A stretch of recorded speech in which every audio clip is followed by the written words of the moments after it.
Thanks, Dorit. Pleasure to be here. You didn't have to call me old for all this crowd, but... Old friends, this is me old. Okay. No worries. Thanks, Dorit. And Dorit is one of the pillars of the Israeli cyber ecosystem, and it's amazing to see her now adding also quantum to the title. So I'm not doing too much quantum. We just did our first investment, but if you are in quantum, the fact that Dorit added this to her list of things she does is, I think, a great sign that quantum is happening as well. So in any case, Kobi was an entrepreneur for many years, turned into a VC about 15 years ago to start Glilot Capital, the world's first cyber-focused fund, managing today around $1.3 billion across 8 funds, however you want to count it. And I have to say, I'm super excited these days because to me, this combination of AI and cyber presents the perfect storm in our journey. As a young entrepreneur, I witnessed the internet revolution, and then later on the mobile revolution and the cloud revolution. All those revolutions have been amazing, of course, and had huge impact on our lives. And for us as innovators, had huge impact also on creating companies and so forth. But I think the AI revolution is going to be bigger than those three.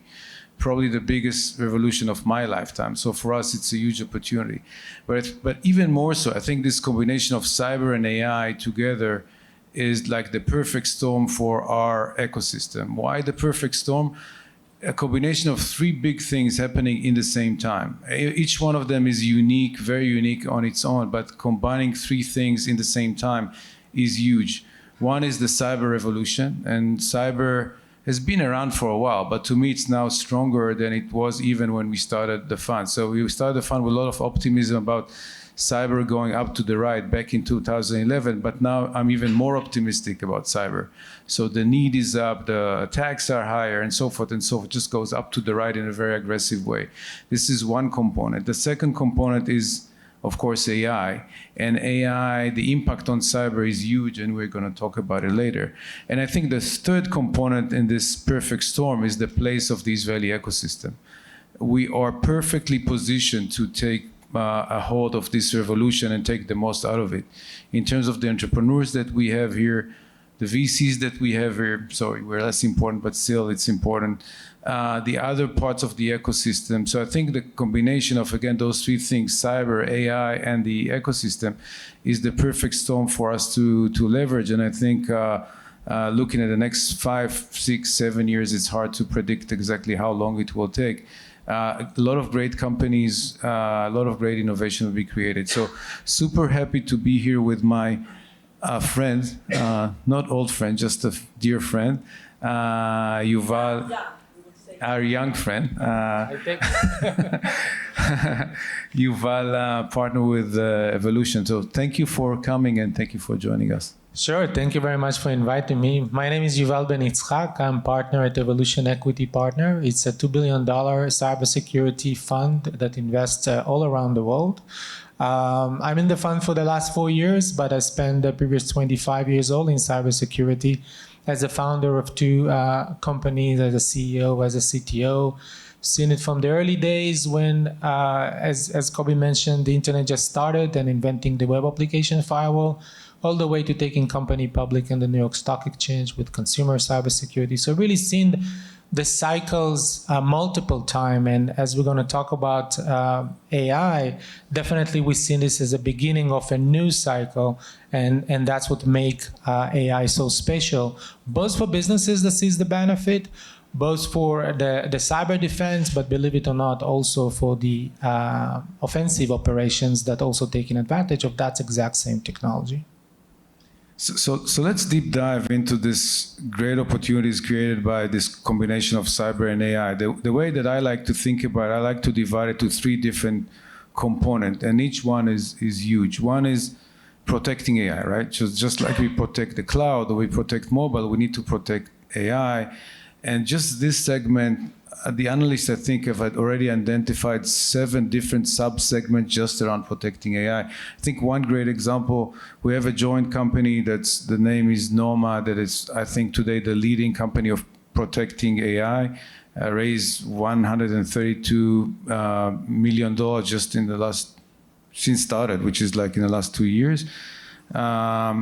But this is just one example. I think this one component is probably going to be bigger than cloud security. And we saw here in Israel how big cloud security was. So that's big area number one. I think big area number two is what I would like to call AI versus AI. So bad guys are using AI or either deepfake or even older attacks, just doing those attacks in much higher velocity with the help of AI.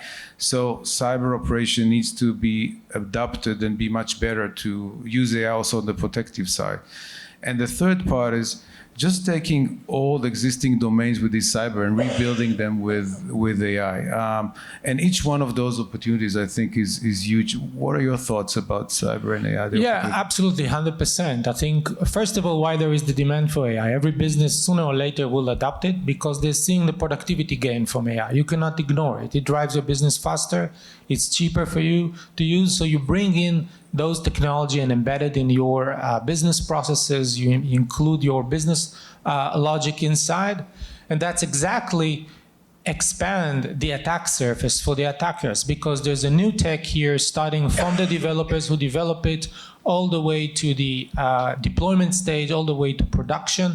And that requires a whole new set of protections from the developer environment that needs to protect the libraries and the pipeline, deployment pipelines, all the way to production when it's running there.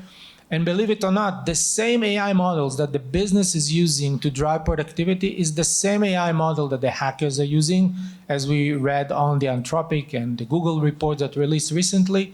And it's the same AI model that later the cybersecurity companies are using to defend against that. We've never seen this thing. That is the same set of technology being used across these kind of areas. And for cybersecurity, this change is a renaissance. There's so many opportunities to refresh the whole cybersecurity stack. There are companies, as Kobi mentioned, like Nomos Security that is protecting the model, protecting the developer environment, protecting the pipeline.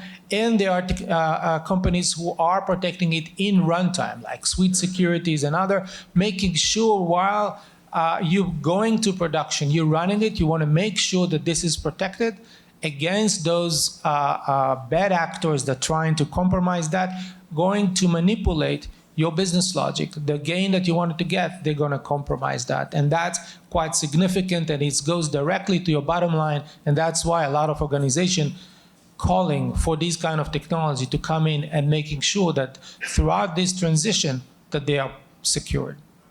And I think, to me, one of the other exciting things that is happening in the ecosystem, I spoke about the place of the ecosystem, is that founders are bold enough, and also investors are bold enough to take on hard competition. So, typically when we started, 14, 15 years ago, the typical strategy was to find a new niche, and, hopefully this niche is going to get bigger and bigger with time, and then to penetrate this niche and then go bigger. Now, companies or young companies have the guts to head-on compete with the big giants from day one. And it's a nice combination with AI, because with AI there is an opportunity to, as I said before, to build existing, to compete against existing incumbents from day one, just to build something completely new in existing territories. And I think a great combination of where the market is, because now we have the entrepreneurs, to do that. There are a lot of second timers. There are a lot of great folks that have been around great companies and really know how to build cyber companies. There's a lot of money around, just between ourselves. There's like 3.4 billion, let's call it 4, whatever. So there's a lot of money and a lot of great entrepreneurs. And to me, that's super exciting, which goes back to the other topic of this discussion, is how you build really big companies. Like, for years, people have been looking at the cyber industry and said, yeah, you're just selling too quickly. You're not building big companies. So what's the secret? And, between the size of our funds, we need to build big companies to return our money to our LPs. So what's the secret? How do you build big companies in the cyber domain? So there's not just one thing that makes the magic. Of course, as Kobi mentioned, the strengths of the founders, their experience, the understanding of the domain, looking on a problem end to end, not just looking on a niche. And also the opportunity now with AI, where everything, the whole stack, as mentioned before, the whole stack needs to be refreshed. For a large company, it's very, very difficult to shift their attention, to shift their resources and respond to this kind of a change.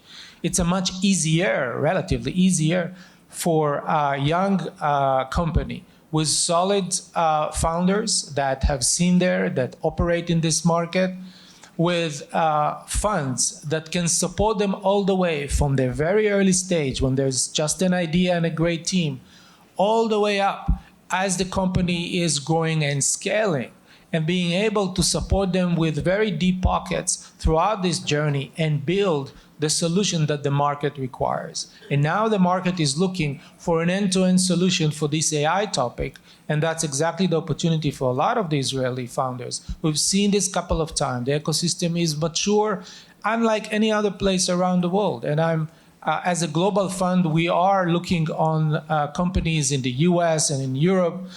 And eventually, most of our investments are coming to Israel. And a lot of people ask me, how come Israel is so attractive? And it's very difficult to understand if you don't know the ecosystem. But it's the only place on the planet where every year hundreds of talented entrepreneurs are coming to the market out of their military service, experiencing offensive and defensive cybersecurity. This doesn't exist anywhere on the planet. Even in the US, when people leave the NSA, usually it's towards the retirement. Usually it's 20 people, 30 people at best. Here, you have hundreds of people, once they're young, in their 20s, in their early 30s, leaving the service super qualified, very talented, and the funds here capable in supporting them from the early stage of the idea all the way to becoming even a public companies.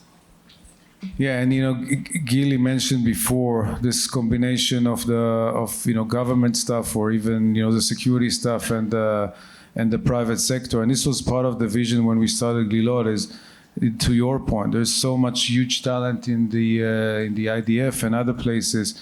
How we can direct this to to build big companies. It's been again 15 years of a journey, and I think we are getting better and better in this idea on how to build big companies. And I think maybe we needed to go through this phase of smaller companies, and I think what happened this year specifically with the Wiz acquisition and the Wiz being able to do what they've done, I think it shows the mark for the entire industries, how aggressive you can grow and how for big companies you can grow. Maybe just as a final question, what's to you, Yuval, is the secret sauce of this Israeli ecosystem? You spoke a little bit about it, but maybe just as a last sentence, what's the secret sauce, and why starting cyber companies here maybe makes more sense than in other places in the world?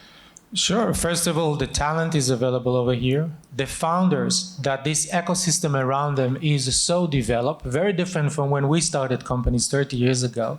It's much more developed with a lot of experience. The DNA of the founders over here, not just coming with experience, they know to define a mission, an ambitious mission, and go all the way in to achieve it. It sounds obvious, it sounds trivial. Haven't seen it in many other countries that I'm going and talking with founders. They may define a mission, but when they need to compromise their personal life, when they need to work hard, when they need to lead through all the bumps and all the challenges, that's where things breaks. When you have a conversation with Israeli founders, when you see this ecosystem over here, is resilience. And I think the last 3 years demonstrated how resilient this industry, because despite everything we had over here, the Israeli startups continue to deliver, and there's a lot of respect to the Israeli cybersecurity companies that keep delivering what they promise, no matter what. And that's what's unique in this ecosystem. So they start to wave signs at us. So just as a final sentence before my dear friend Dorit continues, if there's one thing I want you to keep with you when we're done is this high optimism about when the industry is going. This combination of cyber and AI, I think, creates a huge opportunity for great companies. And so if you are entrepreneurs, start your companies now. There's no time to wait. Thank you so much. Thank you. Thank you. Thank you.